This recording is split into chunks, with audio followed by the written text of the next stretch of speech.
Hello everyone, welcome back to my channel. So, we are going to continue our topic, that is respiratory pharmacology.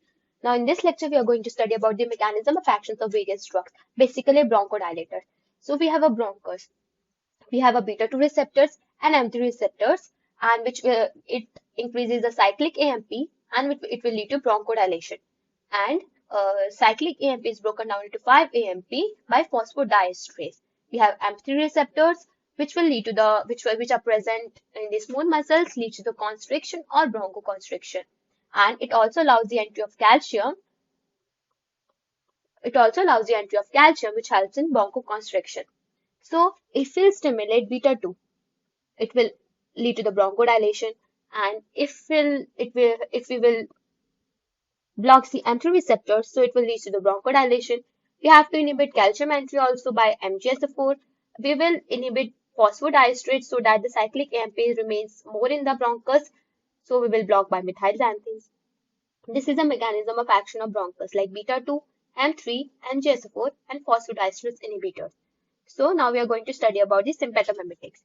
We have beta 2 agonist, we have studied the mechanism. It will increase the cyclic AMP, which will lead to the bronchodilation. And cyclic AMP is converted into 5-AMP by phosphodiesterase. So we can inhibit also this. Cyclic AMP, which will lead to the smooth muscle relaxation. So we will provide beta 2 agonist drugs. It also blocks the bronchoconstriction, which are releasing from the mast cells, and it will also enhance the mucociliary transport, like if bronchoconstriction or if any obstruction is taking place in the bronchus, it will enhance the mucociliary transport and which will decrease the obstruction. It will also decrease the microvascular leakage. So the drug includes beta-2 selective agonist, beta non-selective, and alpha-beta agonist. We are providing beta-2 selective agonist. Why? Like we know that beta 1 is present in the heart. So if a person is suffering from any heart related problem, it will worse the situation. So we will only provide beta 2 selective agonist, and it includes SABA and LABA, short acting beta agonist and long acting beta agonist. It includes albuterol, metoprolol, salbutamol, and terbutaline. LABA, salmeterol, and formoterol. We only provide in the severe attacks of asthma. Salmeterol has slow onset and formoterol has fast onset. In beta non-selective, we have epinephrine and epinephrine. Epinephrine is not preferred due to heart-related cases.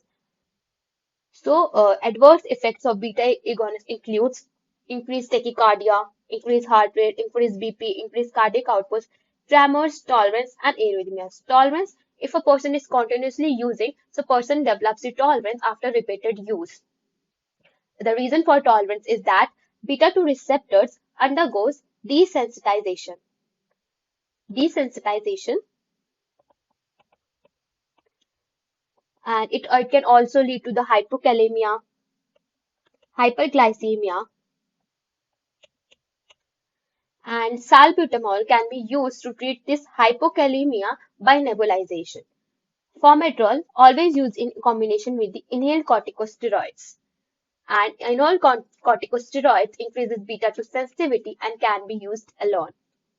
So this is the beta 2 agonist sympathomimetics. In the later videos, we are going to study about muscarinic antagonists, methylxanthase, magnesium sulfate, and various drugs.